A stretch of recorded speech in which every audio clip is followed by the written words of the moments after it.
Infotehnoloogia ja Telekommunikatsiooni Liidu üks peamisi eesmärke on selgitada ettevõtetele digitaliseerimisega kaasnevaid äririske.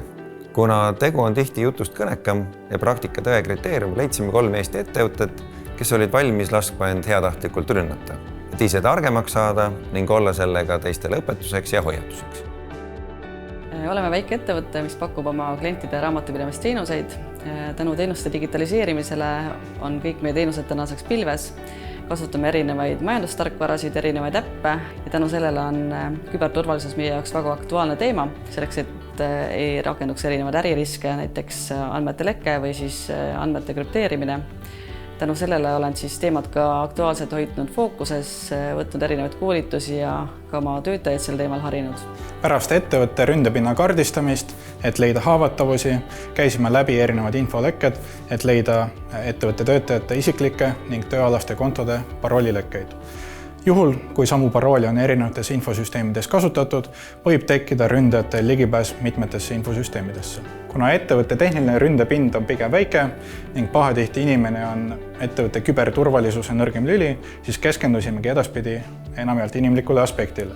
Lõime ettevõttes kasutusel olevatele pilveteenustele sarnased leheküljed ning saatsime kõikidele ettevõtte töötajatele e-kirjad, milles palusime lingi kaudu kiiremas korras sisse logida.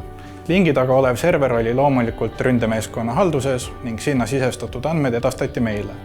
Nõnda õnnestuski meil ühte infosüsteemi ligi pääseda ning sealt näha ettevõtte ning nende klientide andmeid. Sellest võib tekkida mainekahju kui ka äririsk nii ettevõtte klientidele kui ka ettevõttele endale.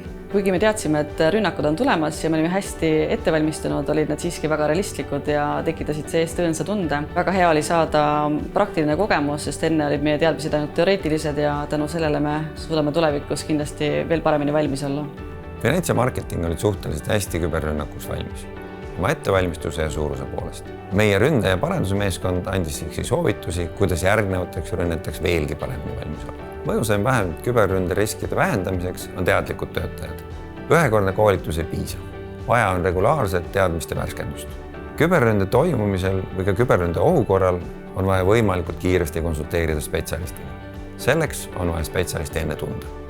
Oma klientidele ja partneritele tasub alati küberturbe parimaid praktikaid meelde tuletada. Õnnetusi ja rünnakuid ei saa kunagi päriselt välistada, kuid nende toimumise tõenäosust ja mõju saab vähendada ennetavalt tegutsedes. Kui soovid oma äririske vähendada, vaata ITL-i veebi. Sealt leiad olulisi nõudeid ja nõuandeid, kuidas küberruumis paremini toimetada. Leiad ka vastutustundlikke äripartnereid, kes aitavad sul küberriske mõista ja neid ohjata.